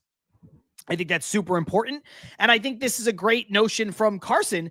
He's replacing Quintana, who's a snooze fest. You can take the snooze fest part of it out, although I do agree. That's what you have to look at here. This guy is replacing Quintana in a spot where he has better stuff than Quintana. Upgrade the stuff. Now, look, Quintana did some really great stuff in the last couple months and into the playoffs. But, Ibby, we wanted this guy off the team in the middle part of the year, and with good reason. He was unpitchable. You're bringing in Montas, hoping that he can give you something that Quintana did in the second half of the year or better. And I think the stuff and the age points to there's a chance he can give you something better. That's what you have to look at when it comes to this. That, the money, the innings, the stuff, the pitching lab, the fact that this is one piece of many, all of that is a factor. And then you have to look. Yeah. Go ahead. I understand people are also up in arms and saying how, you know, you have guys in-house. Why don't you just keep Minaya? Get him like he wants to be here. Pay him his money. Some people still are saying they want Severino. Why don't you just pay Severino? I think, again, when you're a Boris client, it's not about just placating to, like, you do what the player wants because you work for the player. But at the same time, these people hire Scott Boras as their agent because they want money. They want to get taken care of when it matters most, once they hit free agency. So when that happens, it's not just like, oh yeah, just take the money right now from the Mets. When really, Scott Boras and a lot of other agents understand that once teams lose out on Juan Soto or a top flight free agent that they thought they were going to get and they miss out on, that they're going to have excess money, that their price just shot through the roof. They're going to get more than that. And to bring up Carson's comment real quick, I want to bring it up here. Pitching is expensive. It's also like you need to develop your own arms. Ooh, you're right. You're 1,000% right. And it comes back to what I've said on the show 1,000 times since we started 3 years ago now. And I said, you have to be better at developing. If it pisses you off as a fan that David Stearns has to do these types of deals, he wouldn't have to do these types of deals if you actually developed your pitching. We love the idea of Brandon Sproat. Maybe Blade Tidwell can become something. We hope for the best in the recovery of Christian Scott. We hope that the trajectory of Joe Tong can continue. Okay, you have to develop pitchers because that's essentially where you're supposed to get your cheap arms from. $17 million a year for potentially 1 year of a pitcher in this day and age is cheap.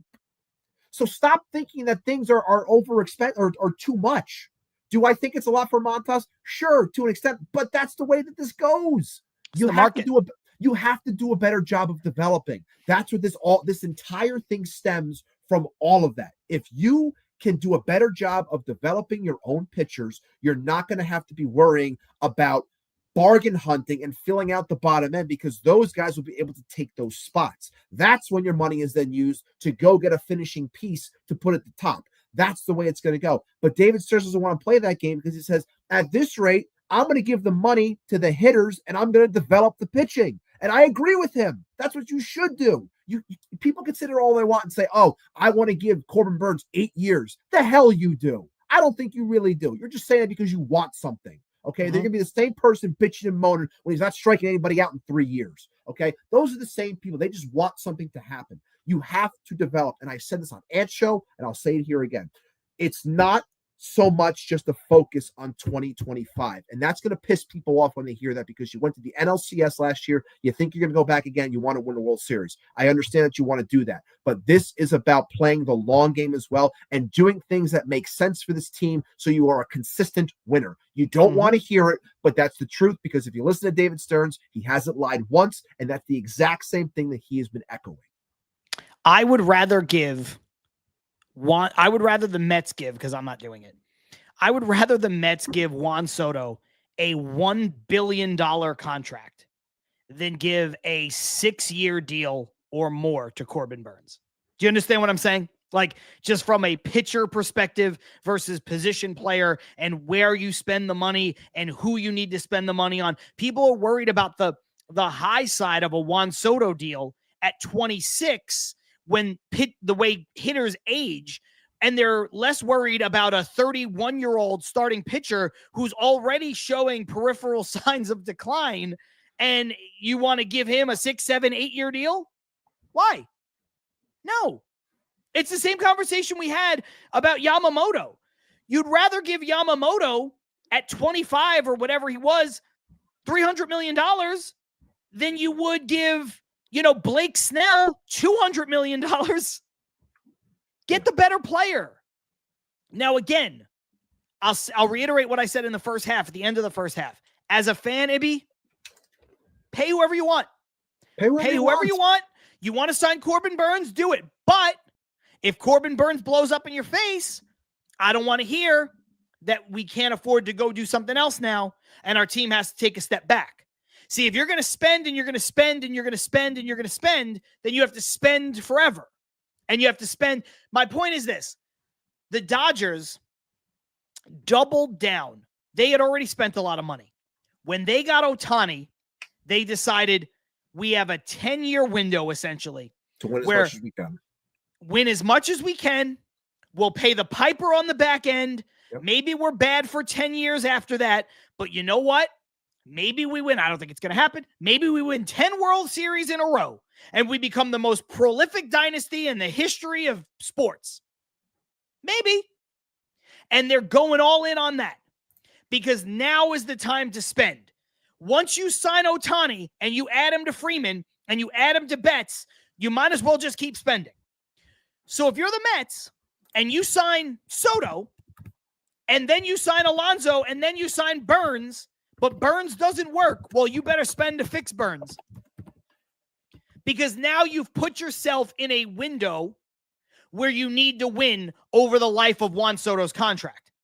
So as a fan, sign whoever you want to whatever dollar amount you want, because I don't care. I'm not spending it, but then you better keep spending to fix whatever mistakes.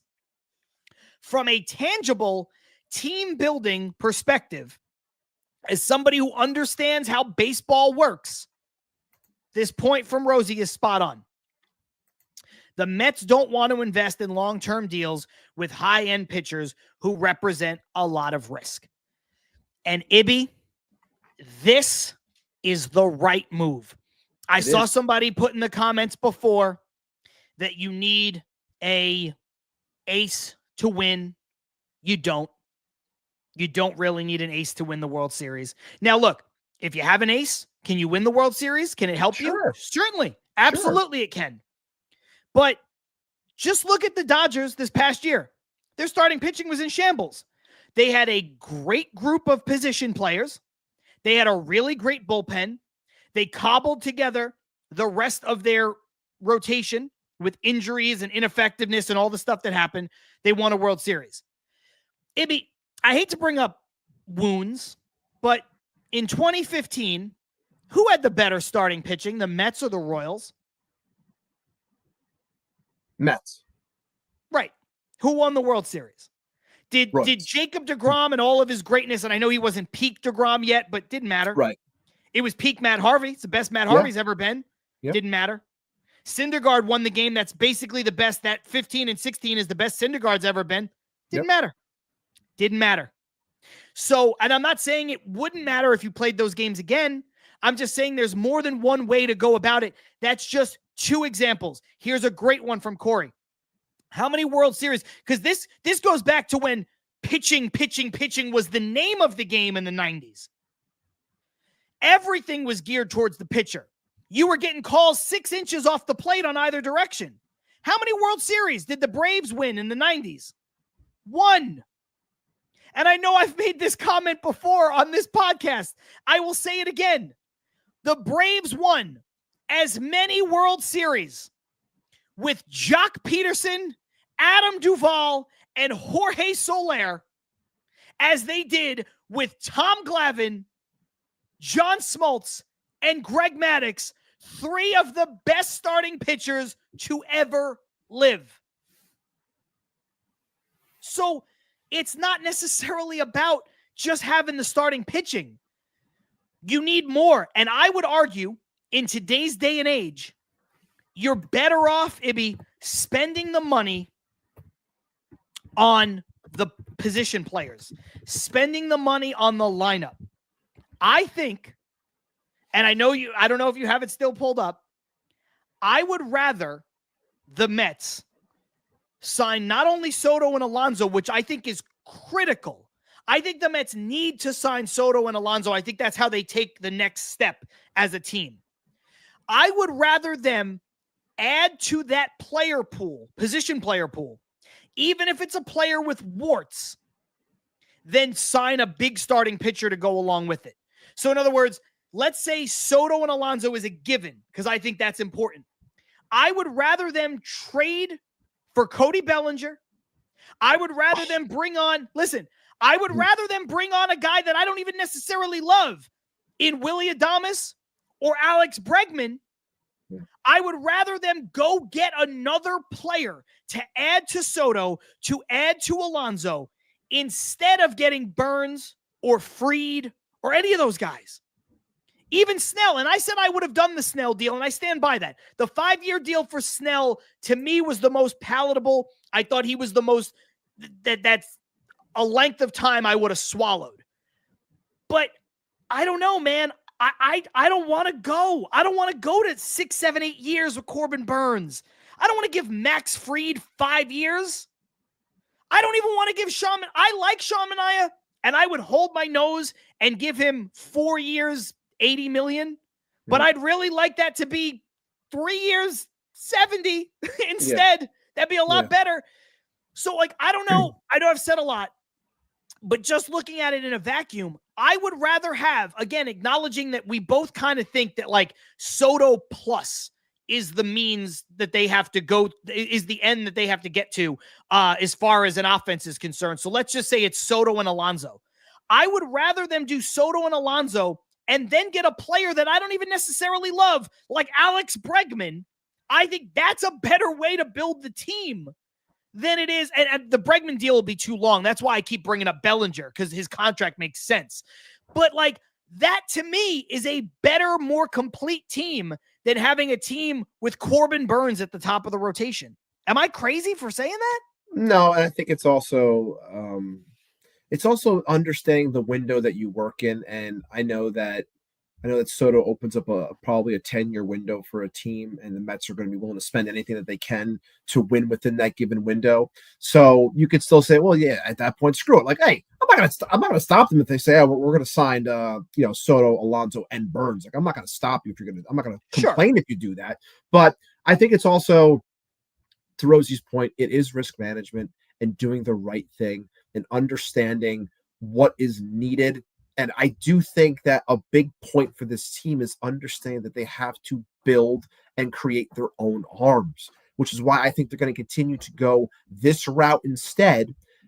That doesn't eliminate the idea of trading for someone. I still think that this team could trade for someone. I don't think it's going to be Garrett Crochet, but I think that they could still trade for someone. Could they call up Seattle and get something done for Luis Castillo? I think it's possible. If they wanted to, and I'm going to drop a guy that I love, if Shay's still in the comments, I love Sonny Gray. Could they call the Cardinals and say, hey, I want Sonny Gray because they think it can help us this year? Sure, it could happen. There are plenty of guys throughout baseball. I'm just throwing out potentials, but those are guys that could be had because teams want to change. Teams want to better themselves in other areas, and they have a plethora. Like the Mariners have a lot of pitching. They want to keep their young pitching. Maybe they get out from that Castillo contract. That's a potential there. It makes sense for this team, for the age, for what he provides. That's a match to me. You can do that. Okay. You don't have to go at Burns or Fried. And I don't want this to make it seem like I'm, again, trying to cover up the fact that they don't want to spend money. I think they want to spend money. I think they want to spend their money properly. I don't think you want to just throw money at something that they think that might not work in the long term. That's it. I agree. And look, I don't think a trade is out of the question. You know, Shay saying any Diamondbacks pitcher can be had. Armand had already mentioned, you could get Jordan Montgomery if you want. He's only got the 1 year left. I know he didn't have a good year, whatever. Zach Gallen's definitely a potential, yeah. He also said Zach Gallen. There's the comment. I would trade for Zach Gallen and Jordan Montgomery with the D-backs, both free agents next year. You can aim high. You can aim high and try to get Crochet. You could aim high. Like, I don't think this is going to happen, but I would certainly do it. Domenico saying, trade for Rooker and Miller from Oakland. Sure. Like, I don't think we have the horses, but yeah. I don't think we have the bullets to do that. Yeah, and I'm not sure we have the bullets to get Crochet either. But no, I don't either. Could get starting pitching from other places. I'm not saying you don't need starting pitching, but this is, I was rattling off the Braves in the 90s, the Mets in 2015, the Dodgers this year. And Douglas brings up a good point. The Dodgers had a bullpen. They had bullpen games in the World Series. Yeah. You don't need to have elite starting pitching. Look, Ibby, there's an old adage that good pitching beats good hitting in baseball. Mm-hmm. And I think that's true. But great hitting beats good pitching. And you could say, well, the only way you combat that is with great pitching. But when you talk about stuff and ability and people who aren't injured or aren't a major risk factor to be injured, there is simply more great hitting to be had than there is great pitching to be had. It's easier to get the great hitting that can beat the good pitching than it is to get the great pitching that you need to offset these unbelievable otherworldly hitters. You know what I mean? Like when you stack up the tower of like, oh, can I beat you? Can I beat you? Great pitching that's healthy? Where you getting? How many great pitchers are in Major League Baseball right now? Great starting pitchers. How many great starting pitchers are there, realistically? Handful. I can name. Paul, like you want to say like the young crop of guys. Because, like, there's people who are getting by on reputation that are older, that I don't know if they're truly great anymore. And then there are some people on the front end that have maybe done it for a year or two. But, how do you know that they're not like, Mark Friedrich? Like, how do you know? You know what I mean? Like, you don't know what kind of players these guys are going to be. Yeah. You have no idea. How many great starting pitchers exist in baseball right now? Objectively great. I know I'm putting you on the spot, but it's because I think there's probably less than 10. I mean, if we're like, you take age into a factor too, it's like, but off the top of my head, great pitchers. I think of Tarek Skubal, obviously. I think I think the world of Zach Wheeler. I know he's 36, but I still think the world of Zach Wheeler. Paul Skeens is definitely going to be up there, even though it's only been 1 year. I would agree with you on those three so far. I love the arms, but I probably wouldn't put them in this category just yet. I love three of the arms in Seattle, but I don't know if I'm putting them into this stratosphere just yet. That being the likes of I know, but like that being the likes of Logan Gilbert, George Kirby, and Brian Wu. But I'm probably not putting them there just yet. Chris Sale had a great year, but injury prone. Don't really know what's going to happen moving forward. Yep. I'm trying to think. Corbin Burns, you could say he's up there. I mean, I have my opinions on him, but I could put him up there. I'm not putting Max Fried in there. To be fair, based off of his track record in the year he had, I'll put Corbin Burns as a true ace for now. Today, I don't know how long it's going to last, but right now he's a true ace. I know he's had his ups and downs. I think just to be fair, factoring in age, he's not over the hill yet. I think you have to put Garrett Cole in there just for his Cole's career. Still there. He is, yes. So that's 5. We're racking our brain. Like, I'm not prepared after second Tommy John surgery. I'm not putting Jacob deGrom back in there yet. Now, if deGrom comes back and he's the deGrom of old, okay. Despite the fact that he's a little older, maybe he's in the mix, but not yet. I got to see more. You start to look around the landscape. Like, I don't know. I don't see, Armand's coming out with a list right here. He says Gilbert, Kirby, Grayson, Rodriguez, Logan Webb, Skubal, Skeens, Hunter Green, and Cole Ragans. No, look, I love all those names. I'm reading a list right now, and just talking about like the one list that I'm going off of is from Pitcher List. I think they're great over there, and their top 5 at the moment, because they love breaking down pitchers. They have Skubal, Skeens, Crochet, Wheeler, and Burns. That's what they think are their, the top, and then it gets into what they call their tier 2, the ripped aces. So again, but this shows you where it is. Like, they still have Jacob deGrom ranked very high because of the idea of Jacob deGrom, but you don't know what you're going to get with Jacob deGrom. But that tells you a little bit about the story when it comes to top flight pitchers. Shane McClanahan. I fucking love Shane McClanahan. He's incredible. I hate that he got hurt last year, but what's he going to be off the injury? We still don't know. That's another guy you can think of. But again, questions. Shohei Ohtani. Again, questions when it comes to it. Then here's another one from Shea. Sandy Alcantara. Questions. Another one. The question marks. Michael King had a great year. Is it going to be something that continues moving forward?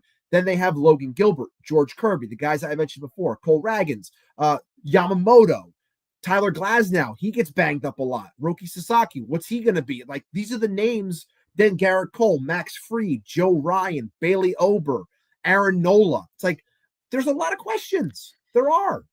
And look, this is true. We talk about hyperbole and exaggeration, but this is a true statement with some hyperbole attached. Game for WAR. All the aces are busy recovering from Tommy John. It's true. And that's the point.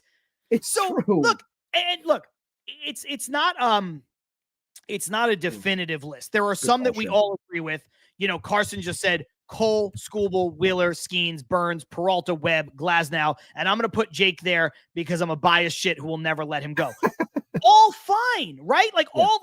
All okay guys. And we're all agreeing on a handful, and we're all like kind of looking at some other guys like, I wouldn't, like you said, like, I wouldn't put Logan Gilbert there yet. And I agree with you. Other people might.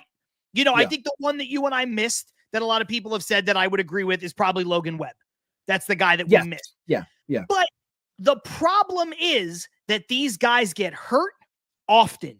These guys lose effectiveness. And look, you've seen it. Like Ibby, some guys burst on the scenes and then fade away very quickly. Tim Lincecum was the best pitcher in baseball for 4 or 5 years. Yeah. 2 Cy Youngs, right? Yeah.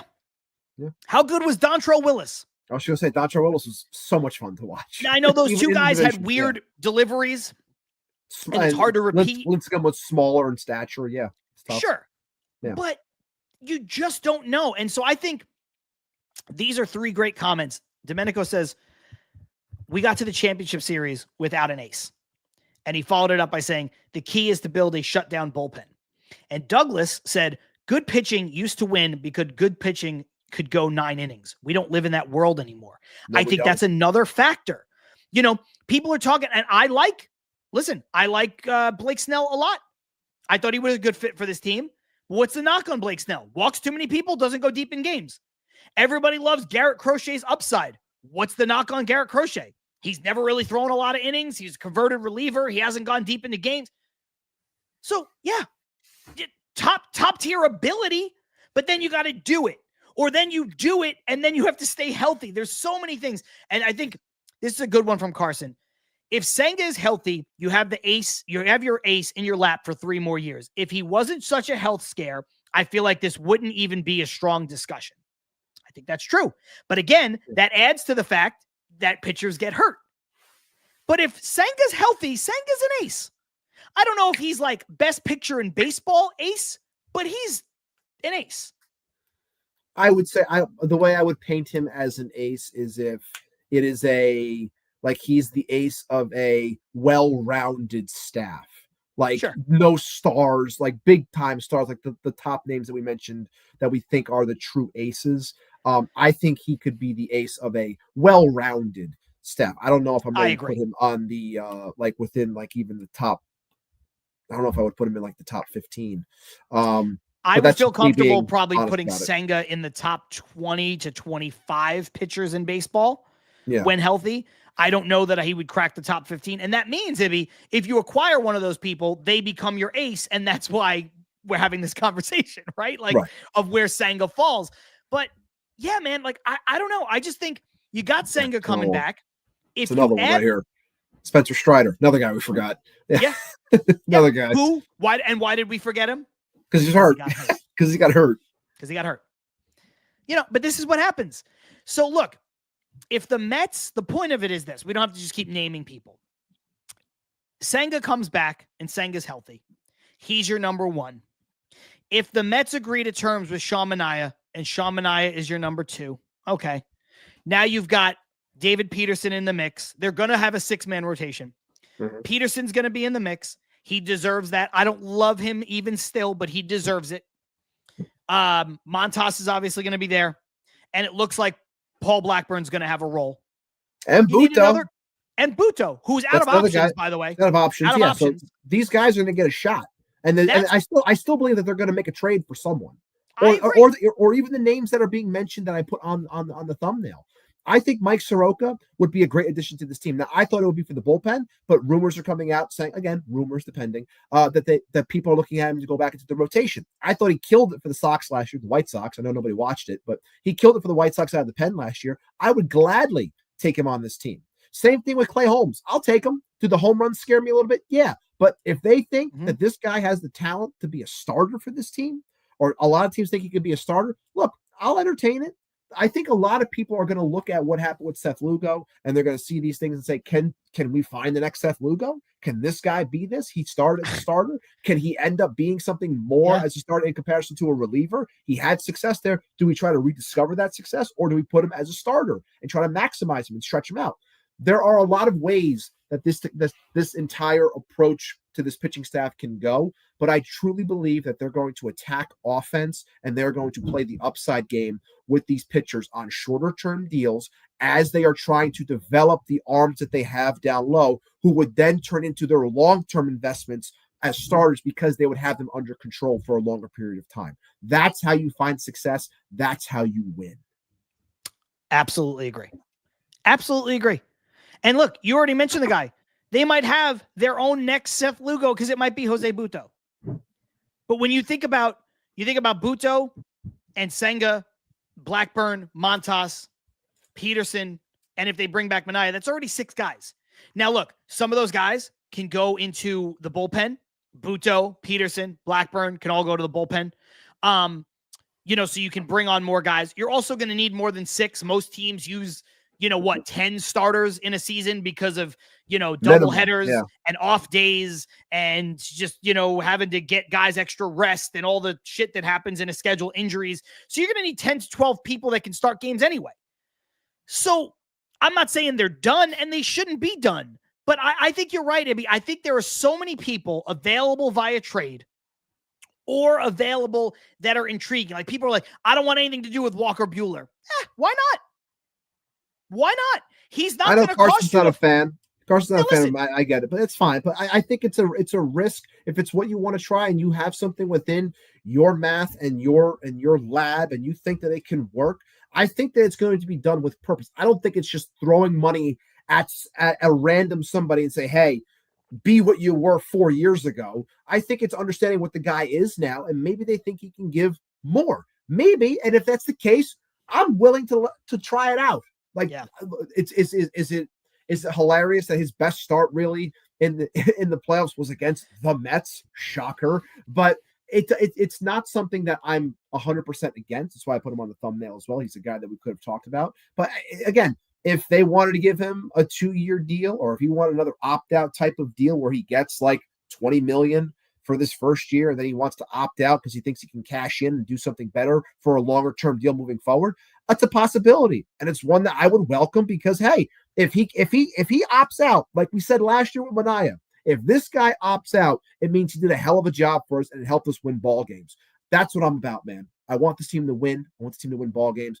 However Stearns wants to go about building the staff, just please let it play out. You don't got to crush it just yet. If we get to February and March and we're like Frankie Montas is our 3, yeah, I got a problem. But I don't think it's going to be the case. No, I don't think it is either. And again, I'm so steadfast on wanting to spend the money on the position players and the lineup. You get more bang for your buck. It just is what it is. I don't want to hear people going, because it's funny. People say, oh my God, how could the Mets give an 8-year deal to Petie Alonso? That's too much money. That's too many years. But then they want to give an 8-year deal to Corbin Burns? Who would you rather give an 8-year deal to? What is that? What am I looking at? Sorry, that was my guess for the offseason. For Pete, that was a 5-year, 135, 27 AAV. That's where I was with Petie Alonso and what I think he's going to end up getting. Listen, that's fine. I'm not saying that I would love to give him an 8-year deal. I'm just saying people are sitting there going, no, I know. You could never give him an 8-year deal, but let's give Corbin Burns an 8-year deal real quick. Give it to the first baseman. What are you, insane? Give it to the first baseman, not the 31, 32-year-old pitcher. That's insanity. Anyway, Carlos Ortiz said, any news on Alonso? So that's a good segue right there. Nothing new. Look. Nothing's going to happen. He's going to be on ice till January. The Soto market affects Alonso a little bit because, one, they're both Boras clients. And as soon as Soto signs, Alonso becomes the most prolific power hitter on the market. So those two things, I know they play different positions and they're different handedness and they're different type players and they're different ages and all of that stuff, but they're both rep by Boras. And as soon as Juan Soto signs, Petie Alonso becomes the hottest commodity offensively. And that's, if you're Boras, that's how you play it. I think it might be Santander, but either way, I think possible. I get what you're saying.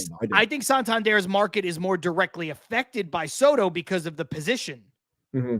But I think that Petie Alonso, I think he's the most prolific power. I know Santander has a ton of pop, but like, I don't know. I would maybe it's just my Mets bias and I like Alonso. I do. I would rather, if you said to me, the Mets could sign Soto and one of Santander or Alonso, I'd rather them sign Alonso. Now I know the positions are an issue, but one of the Santander could DH, or Santander has played a handful of games at first base. You could move things around, but I would rather have Alonso in that instance if you gave me that option. So anyway, last thing I wanted to get to, and then we'll get out of here because we have been here long enough. Johnny Boy asked this ages ago. So quick question for the panel. Can you guys please explain the golden at bat rule? It's confusing. Thank you guys. Ibby, do you know about the golden at bat? Johnny, you can break it down. Just Johnny, give me your feelings on. Let me just say this. Okay, the golden at bat rule would be that one player, you can choose a player to take an at bat at any point in the game, regardless of where you are in the lineup. So theoretically, there are 2 outs, bases are loaded. You have an opportunity to win the game in the bottom of the 9th. You can just put Shohei Ohtani up. It doesn't matter if he hit the last inning. It doesn't matter if he just hit and struck out, but you're like, man, I think if he's got another chance, he's going to win the game. You could just bat him again. That is essentially the golden rule. Any player in your lineup can bat anywhere for once a game. They can slot in and just bat regardless of where you are in the lineup. And I can tell by Ibby's face, he thinks it's insane. I agree. Go ahead. It is like it is the equivalent of like the celebrity shot in beer pong. It's like there is no good analogy. This is so fucking stupid. If you want to do this in like the All-Star game, be my guest. I don't give a shit. But in baseball, I didn't think it was possible to make me more angry than I am when it comes to just handing teams runners in scoring position, and all you need is a single to take the lead in extra innings. I thought that was going to be the thing that pisses me off the most because I still hate it. But this takes the cake. Like, this is absolutely ridiculous. You want to create moments. Create it in the All-Star game. This isn't what's going to bring fans in. Yes, you want to use the Ohtani and Trout at bat in the World Baseball Classic as your automatic moment, if you will, that, it could be like this all the time. Can it? Because last time I checked, you have no idea how to market your stars. So when you have star at-bats and star players on certain teams, some people still have no idea if this is supposed to be a big moment. I love Ellie De La Cruz. Is Ellie De La Cruz the superstar that he's supposed to be just yet? So if he came in against Edwin Diaz, is that going to be viewed as this incredible moment to people outside of the baseball world that they're going to tune in? No, because they don't know who the hell they are. That's a problem with baseball. This is just, it's so fucking dumb. Leave the game alone. This is not going to bring more people in. It's not. Stop it. This is nonsense that you say when you're high or when you're really drunk. This isn't what you like. This is sitting out at the table and after a long night and you're talking like nonsense. That's what this is. This is not baseball. Please, God, please do not do this. Major League Baseball under Rob Manfred, I've said this before, it can be summed up in one expression: looking for love in all the wrong places. Does baseball have some issues? Yes. Has baseball faced popularity decline as a result of those issues? Yes. Could they fix it by just ending regional blackouts and making the game more accessible and marketing all of their stars better? I think that would go a long way. But instead, they change all the rules. They try to make the game faster. They try to do, and certain things that I was against, Ibby, they're fine. I don't notice the pitch clock anymore. I don't really care. But, I've never liked the ghost runner. This stuff it's softball, and I play softball. I've got a game in a couple hours, but it's slow pitch softball. I don't want this in Major League Baseball. And I saw this sentiment somewhere else. I'll put the conversation to bed on this, but Stevie Mac brought it up here. And you know what? I know it's tongue in cheek, but it makes sense. If you're going to do this, just let players take steroids. You know what I mean? Like, you want eyes this badly. You want home runs. You want all these things. Bring back steroids. Bring back steroids. That's all you got to do. Just bring back steroids. Carson coming in, Trout is never healthy to take the golden at bat. So what's the point anyway? Yeah, it's true. Yeah. He's not. It sucks because I'm a Trout fan, but it's hopefully he can stay healthy. But I get the point. It's a joke. But again, it's fucking stupid. Please, let's just it sucks to end on a sour note, but we got to get the hell out of here. But it's just a dumb. It's dumb. There were too many. It's big news in the landscape of baseball. We just had so much stuff bogged down. I didn't want to leave it alone. Also, Johnny Boy asked a long time ago, and I figured we would get to it. But Ibby, is there anything we didn't get to as we get out of here just under 2 hours this week? Anything you want to hit on before we go? The only thing I want to hit on is if you guys haven't purchased tickets already and you're thinking about going, make sure you head out to the QBC. You can meet us on Saturday, have some fun. Mets fans, it's a great time to meet the community. It's going to be a great time. It really is. It's an all-day event. It starts at 10 o'clock. It goes all the way to 6. You can pick and choose. The schedule is out on QBC's website and on all their socials. You can find out exactly what's going on at what time. If you want to show up at a certain time, that's on you. But either way, it's going to be a lot of fun. I mean, I'm very excited. Shout out to the 1,200 people that are in here with us right now. 12:06, our new high point for a show. Tops are 11:52, 12:06. Thank you so much. If you haven't already, make sure you subscribe to the channel. Like the video, as I can see right now on the YouTube side. We got about 72 people watching, 54 likes. Make sure if you haven't already, make sure you like the video. The people in our chat, when it came to the poll that I put up about Frankie Montas, he signed a 2-year deal for $34 million with an opt-out. Yay or nay? 65% said yay. 35% said nay. That was out of 130 votes. So again, thank you for partaking in the poll. I appreciate it. It's over 100 people, so I can take that as scientific. So thank you so much. Frankie Montas gets some love in the TM Duff chat. So thank you for that. But seriously, 1,200 people. It's awesome. We continue to grow. Love it. I know it's all based off the Soto rumors and news and all that stuff. We're going to keep on covering it. We're going to keep on doing as much as we can and talking about it in circles as much as we can. But all in all, thank you so much. Again, if you haven't hit the like button, hit the like. It's going to help us a lot with the algorithm and continuing to grow the show to get out to more and more Mets fans. And as always, LGM. Not a lot that I can add except for the fact that we have 955 subscribers. So we are now 45 subscribers away from our target goal of 1,000. And you know that we've done this a lot over the life of this show, whether it was Twitter followers, Instagram followers, YouTube subscribers. We do some giveaways. We are not above rewarding you guys for your viewership, for your listenership, for your loyalty to the show. We are 45 subscribers away from giving away an Edwin Diaz autographed baseball. Ibby has it in his hands. We have been sitting on this for a while. It's from his personal collection. He is dying to give it away. There's the certificate of authenticity so that you know it is real. We are giving it away at random to one person who is a subscriber on YouTube. So basically, if you've been a subscriber since day one, you're automatically entered. The only threshold that we have to do before we put all the names in a randomizer is hit 1,000 subscribers. We are 45 people away. We would love to do it before the end of the year.